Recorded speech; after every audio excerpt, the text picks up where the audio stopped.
All right, it's time for Financial Focus, and Analyst Steve Budin is here to talk about all sorts of stuff and some really interesting things. We always like to talk about gaming here in Las Vegas. That's what, that's how we live tax-free, right? Yep. Well, the Strip's latest gaming win out, and it was a great month apparently for August when it comes to gaming on the Strip. Right.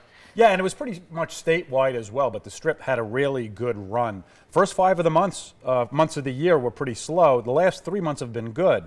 And I've said before, I try not to put too much weight on one month. It's good to see 2-3 months in a row. That shows good trending. Roulette, blackjack, craps, even the sports books were making some good money. As they bring in more revenue, the gaming tax helps pay for the state governmental services. So good month of August. And you were saying it was up over last year's August, right? So year to year. Yep, year over year. Which is a good sign. Visitation up about 1%.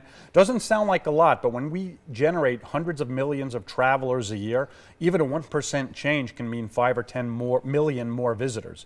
Each of those people spends, give or take, $1,000. You're talking about some good revenue for the state. Okay. This morning we were talking about this. Forever 21 going bankrupt. You know, it's a clothing store for actually men and women. But the latest retailer going bankrupt obviously is becoming more of a trend. We've been talking about this over the years. A lot of these box stores are closing. Yeah. Over 8,000 stores in the country are about to close. Some of them are Forever 21, about 200 of those. About 5,000 stores will open, but you're still negative 3,000 for the year. And this is just more of a trend. People are just not going to malls anymore as much as they used to.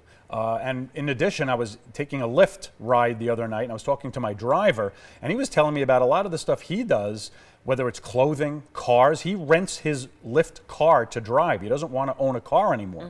So he's part of this new, they call it a sharing economy. And you had mentioned that there are websites for high-end clothing that people can share and consign. Rent the Runway here. I believe it's over at the Cosmopolitan. But you can rent if you've got a formal, and you know, sometimes you buy an expensive dress, you only wear it once. Well, why not just rent it and then just give it back, you know? So saves you some money. And then there are swapping websites too. So you may buy an outfit and share it with one of your friends or whatnot. That challenges companies like Forever 21 who try to sell apparel. You have to keep selling new apparel. Well, if not everybody's interested in new apparel, you have a problem. It's interesting because just a few, I don't want to say a few, I know time flies, but the Forever 21 at fashion show is huge. And I remember they opened it maybe within the last 5 years, but they must not have seen this coming if they saw a demand for a 3-level Forever 21. I think it's 2 or 3 levels. Yeah, the challenge for these companies is that they don't see it coming, and some of those stores are fairly large, between 40 and 100,000 square feet. Larger than your average retail store. So it's going to be an issue for mall owners. Okay, and then now there's this dangerous trend. Apparently, we are spending more than we have, right? Shocking, isn't it? I know. This kind of seems like a trend that just continues through the years. But it's the American way. Is it worse than ever? Or? Well, it's becoming a little bit of an issue with me. You know, interestingly enough, there's about 300 million Americans, give or take, based on the last census.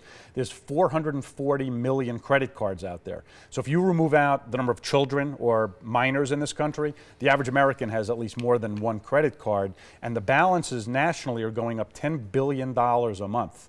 And I know we're in a very low interest rate environment, but as those interest rates go up over time and or the economy hits a recession at some point, debt service can become more and more of an issue. And people are basically just spending beyond their means. And it can only happen for so long because at some point the extension of credit and debt will stop and then people will have a problem. All right. Interesting stuff. Good so topics just watch today. out. Just watch out. Well, watch out. Be more careful. Keep it in our mind.